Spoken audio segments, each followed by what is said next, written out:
I was told that everything you turn in is just a draft for later. So like every assignment, every project, every paper, every presentation, make it work for you.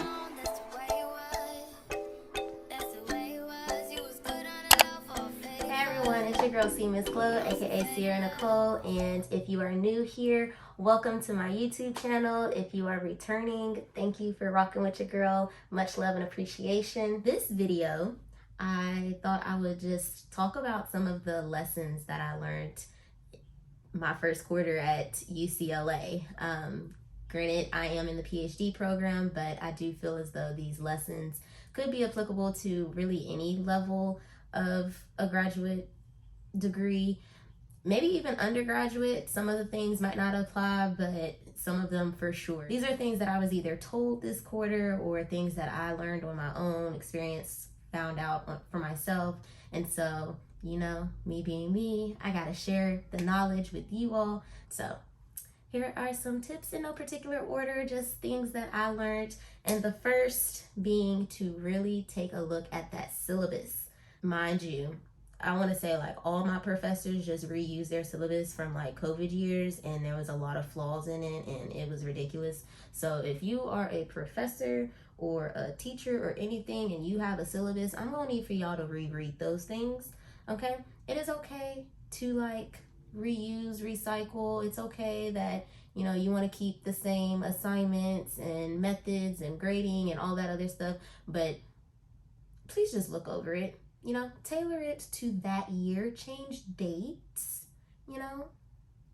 Anyways, look at the syllabus because that can really help you understand the workload for a class. At this point, PhD level for anyone, you should really be like trying to do the best that you can. It's not just doing it just to get a degree, doing it just to get a grade. So looking at the syllabus so that you understand the time that is going to be needed for a particular class. I believe in a previous video, maybe an Organize With Me video, I talked about documenting the syllabus in my agenda like week 1 so that I already have the dates. I don't have to remember them. I kind of get a sense of, again, just how much time I would have to spend per class.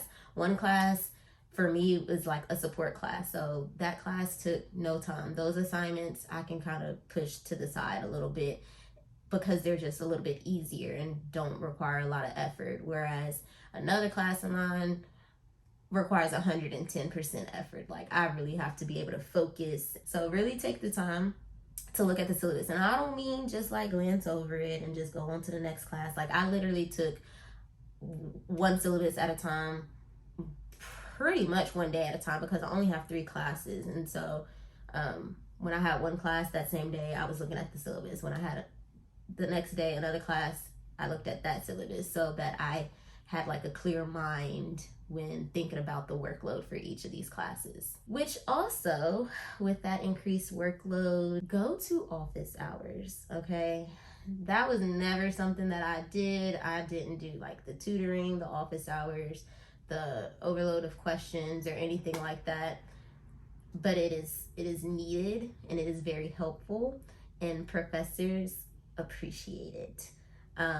Another thing that I had learned is just to kind of start with the end in mind. Now that is from my own self because I'm not really big on networking, you know.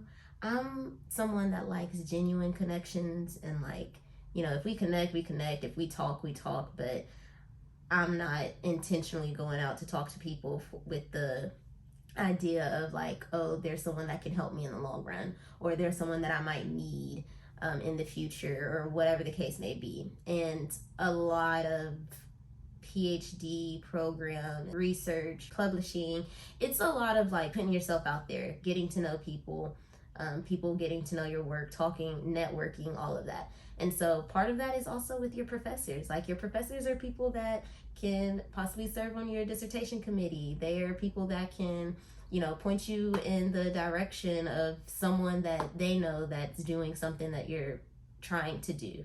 And so going to those office hours, even if it's for something very simple or small, like you're building those connections, they're gonna know your name. I guarantee you all my professors know my name. Like I had to start with the end in mind.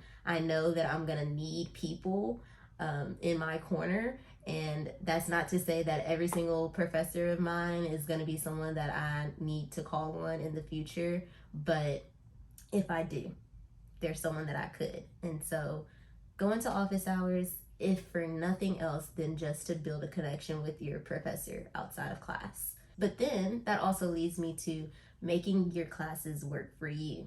So, like, if you have projects or assignments to do, tailoring it to your interests, not just doing the project or the assignment just to get it done and just to have a grade, but making it something that you could use in the future. Like, I was told that everything you turn in is just a draft for later.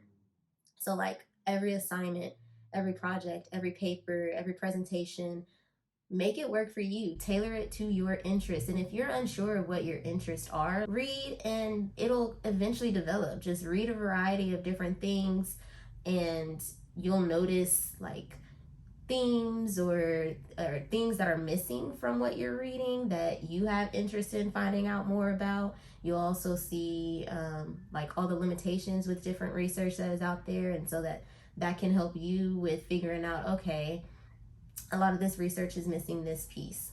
I can focus on that.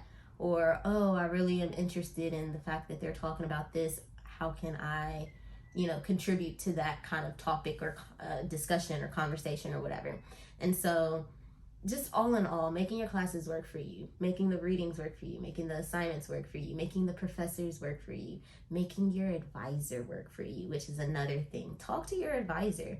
Talk to everybody. Bug everybody, okay? Send those emails, ask those questions, have those conversations. Literally, that is what they are there to do. That is what they're being paid big bucks to do. Make them work for it. Don't make it easy for them. Don't just go to class, turn in the work, and then that's it. Ask them questions. Ask them for recommendations. Ask them for more resources. Ask them for funding. Because, I don't know if y'all know, UCLA is on a strike with their student workers because we don't get paid, okay? It's a lot to live out in LA, and they're giving us scraps. And then we can't even really work outside. But this is a tangent. Anyways, make them work for you, okay? They are getting paid to do these things. Your professors are paid to have their office hours. Your advisor is paid to be your advisor. Make them work for you. Make them give you all the resources. Make them give you all the knowledge. Ask them a shit ton of questions, even if it is something that is far off into the future. Again, start with the end in mind, right? I'm nowhere near writing a dissertation, and I was asking questions about that. I'm not getting ready to take qualifying exams, but I asked I actually don't know what her job description is, but I just know she's important. And like, I asked her for examples of questions that can be on this exam, and she's giving them to me. And so they're not things that are like offered up without the question. Like, you have to ask and then you shall receive. Closed mouths don't get fed. Make them work for you. Ask those questions. Go to the office hours. Start with the end in mind, so that if you're someone like me that, again, doesn't really like just the networking, the social aspect of academics, at least it gives you time to like warm up and do a little bit at a time. So it's not like you're getting ready and you need to make a dissertation committee and you never really talk to anybody. And so it's that awkward conversation of like, hey, you wanna help me out? So yes, in addition to making just like all these different pieces work for you, I would also say that reading, okay? No one actually says this. Whenever you ask the question about like reading, like, how do y'all get all this reading done? When do you do this? And no one really gives, I feel like, a straightforward answer, but I'm gonna give a straightforward answer. It's not all gonna get done. And I don't mean skimming, not all done. I mean like it's not all gonna get done. Make it work for you, okay? There was one class, and it's international education, because my program is social sciences and comparative education, international, they kind of like lump together. And I'm not 100% interested in international research. I'm interested in a sense of, I think it's kind of neat to hear what other countries and things are doing and like their experiences and stuff like that. But in terms of my own research, making it work for me, that wasn't something that, you know, really aligns with what I want to do. So the readings that focused on a lot of the international aspect of comparative education, it didn't get done. You know, some of them did. I did skim some. You know, the conclusion is an important part. The introduction is an important part. Maybe like the first sentence of every paragraph or like the first paragraph of every chunk might be important. But don't be sad or disappointed or discouraged or anything like that if you don't have time to do all the readings. Make it work for you. If it's not something that you can apply, if it's not something that can help you in your own research, don't nobody got time, okay? We got a lot of stuff to be doing, and that does not involve unnecessary reading, you know? Now, if you need to read it for a test, or you need to read it for a quiz, or for a paper, or whatever, that's a little bit different. But reading for discussions, sometimes, you know, you can kind of bounce off of what other people are saying. And then other times, like for me, if I don't really know, I don't feel like an expert on a particular topic, then I don't feel like I want to listen. I want to take in the information, not necessarily give out information, because to me that's me learning. Like I don't really know nothing about this topic. Even if I did read the article, like I would rather hear from people that do have some understanding of this topic. So that's just me. I'm gonna stick beside it. Some other things that I learned. Oh, yes. Make friends with your classmates. It is nice to have someone that understands the struggle. It is nice to have someone to bounce ideas off of. You can make reading groups. So if you do have those classes that is very reading heavy, share the workload. You know, you can just make study groups. Whatever the case may be, just having someone that is in the class with you that you can kind of go to for questions or go to help do the work, or y'all can just do the work together, or whatever the case may be, like that's really nice. And then another thing is like finding your best study tactics or methods. Where do you study best? Do you study best in your bed? Not me. Do you study best at your desk, in your own home? Do you study best at a coffee shop, in a library, on campus? Like, find where you do your best work. Find the time that you do your best work. And this is actually something that's gonna take a lot of trial and error. Find whatever works best for you. Find wherever that works best for you. And then with whoever that works best with. What I'm trying to say is, some people do better work when they're by themselves. Other people might do better work when they are with a group. Find out which one works best for you. It's gonna be trial and error. Like, give yourself grace in that sense. Like, it's not gonna be something that you can really just think about and then do. You're gonna have to try it and then figure out if that was like good, or if that was like, not too good. Another thing is there's just a lot of writing, and I do want to get published. Now, being published is something that they talk a little bit about, some maybe more than others. And it's not, I guess it kind of really depends on what you want to do, like the path that you want to take. I know that I would love to be a professor, and so being published is something that I kind of have to do.